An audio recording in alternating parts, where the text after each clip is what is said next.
this evening really quickly, um, just as a special treat for you guys before we jump into our event this evening. So tonight, Leon, we're going to be talking about narcissistic behaviors, how to navigate the narc, healing from narcissistic abuse, and oh man, I lost my train of thought. Um, Long-term effects. The long-term effects.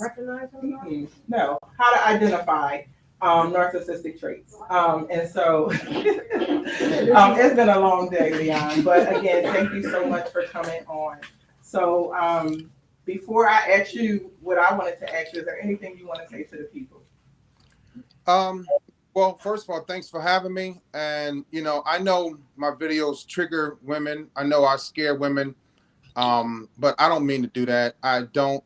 And it's ironic that the reason why I'm doing these videos now, I've been doing them for 20 months now, is the fact that one of my ex-girlfriends recommended I start making videos about this. And at first I was like, just because I went through therapy, people need to know that you go through therapy, that's not the end of it. You have to put in the work and start helping other people, So I did my therapy, but I wasn't doing anything with what I learned in therapy. And so I wasn't really helping anybody. It really wasn't helping myself. And so it definitely wasn't helping anybody else. So no, based on that, that's pretty much what I want to tell you all now. But when you all are ready to go, I'm ready to go with you as well. All right. Thank you. Okay. Thank you. So as you and I discussed, Leon, one of the things that we didn't get to touch on last Sunday when you and I spoke was like the long-term effects from dealing with an individual with narcissistic behaviors, narcissistic traits.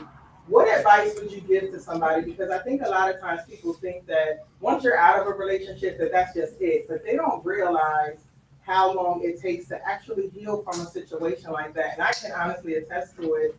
And it took me over 5 years to heal from a particular relationship. And so I think sometimes people don't understand, right, because they've never experienced it, and I think too, when we think about just healing in general, right, and how important it is to kind of get back to your roots, because you lose yourself so much when you're dealing with a person with this particular disorder. So what would you say about the long-term effects of just healing from a narcissistic situation? First thing I tell you all is that you can't fix a Leon. You can't love me back to good health. You can't. It's impossible. I have to want that for myself. And this is why from probably age 19 to my late 40s, I didn't have therapy. I went to therapy once at age 22, but I was young. I didn't take it seriously. And then at 46, when I started therapy, I didn't even take therapy seriously because I didn't think there was anything wrong with me. I thought it was okay to lie. I thought it was okay to cheat. I thought it was okay to deceive women, gaslight, to love bomb, to give women a silent treatment. I was married for 12 years and I gave my wife the silent treatment often. I even gave my kids the silent treatment. So you have to understand that you can't fix me. I have to want to become better. I have to want to keep the relationship. I have to want to stay married. I have to want to be a great husband and father. You can't love me to that level. You can't fix me. You can't nurture me to that level. I have to want it first. I do. The long-term effects is that your health is going to decline. Your confidence, your self-esteem is going to decline because women hold on. A lot of time, I tell a lot of women, you stay too long. You hold on too long. Women hold on, and that's not a fault of yours. It becomes a fault when you hold on to the person that you should be holding on to. So women are really locked into time and memories, and then they're like, well, I put in all this work. I don't want the next woman to get all this work I put in, and then they just want to hold on to this guy that's going to continue to verbally abuse you, mentally abuse you, and probably physically abuse you. So when you know that you waking up in the morning, your stomach is hurting, when your menstrual cycle is off, when you have headaches, when you have high blood pressure, when you have your sugar level is off, and you're not happy anymore, you're getting circles around your eyes, when your hair is falling out, it's time to fix that situation. When you don't even have a great relationship with your kids anymore, because if you're dealing with a broken Leon in your life and it's been 5 years, we either not married or we're married and you haven't been happy in 5 years, and I've been cheating for 5 years, you know it, but you just keep holding on.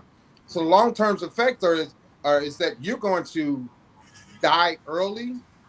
Like the quote says, people die at age 25, but they're not married till they're 70. So you stop living, and you don't, you lose friends behind me, you lose family members behind me, you lose promotions at work behind me because you can't go to work because you're sick and you're taking time off. So the long-term effects is going to be on you because before therapy, I was a selfish guy. I don't see that the long-term effects on myself. I don't even see them on you. So I don't think there's anything wrong with me. So I'm not going to pay attention to how you're feeling or even how you're looking.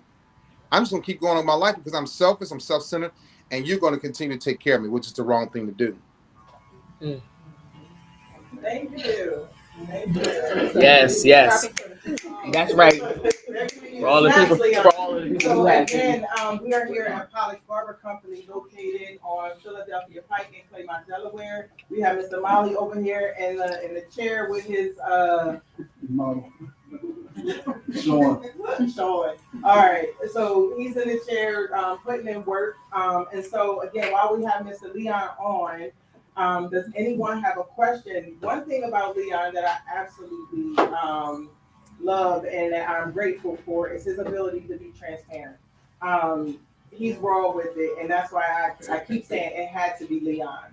And so he can take one or two questions, and then we'll move on. Does anyone in the room have a question for Leon?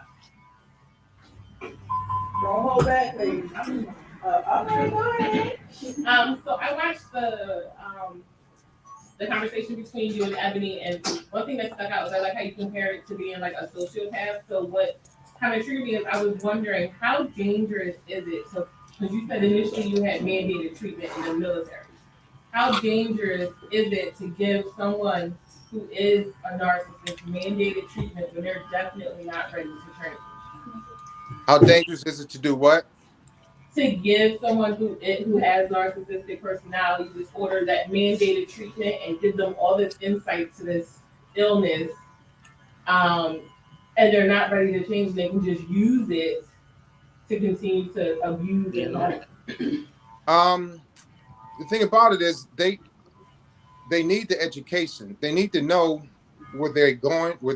They need to know where they're going to end up at, either dead or lonely.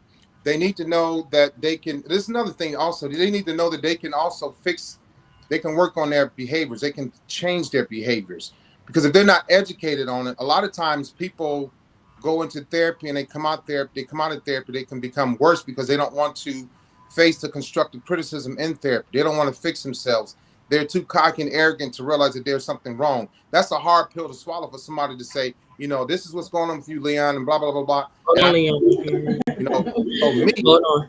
We lost you. There you are. Okay, there you go. Yes, we're good.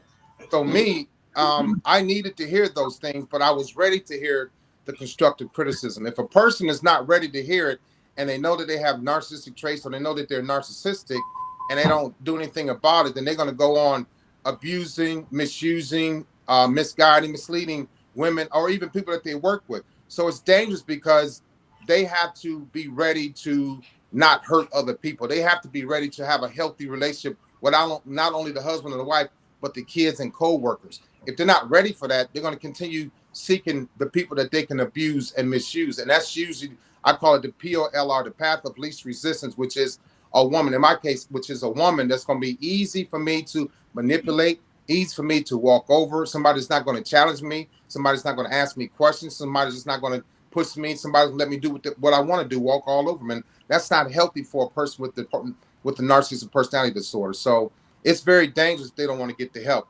but they know that they need the help. A lot of times it's tough to say, you know what, I have problems, I have issues. Just think about it, from age 20 to like 40, 46 or 47, I was living this lifestyle and I was still being successful in the military, in the Navy.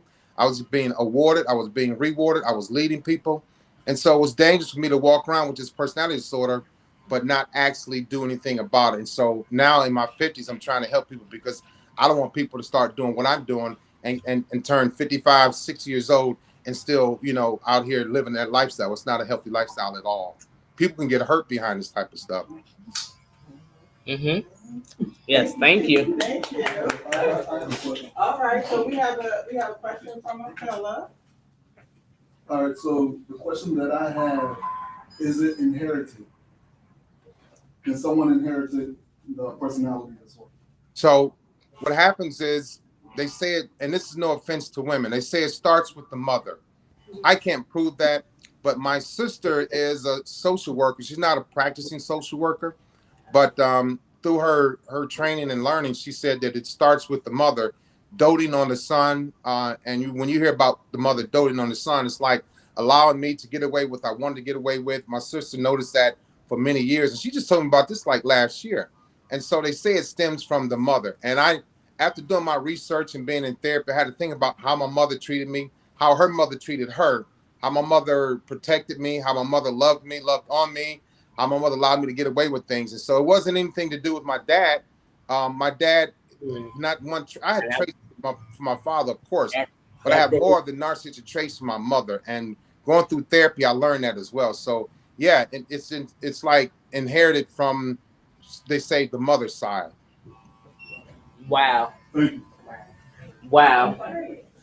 Thank you so much for that. I think so many times people do think that it stems from the dad, right? And so there's a lot of moms in the room tonight, Leon. So I think everybody's like taking a step back, like, hold up. And they're comparing, right? The way that they are with their children. But again, like I said, I don't want to take up too much of your time, but I really appreciate you. But before you go, can you share with the people about your upcoming book release, The 7 Loveless Traits?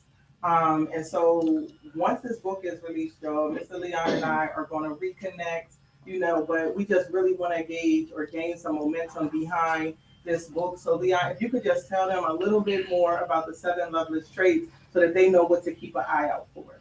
Okay, so what happens is anybody can write a book.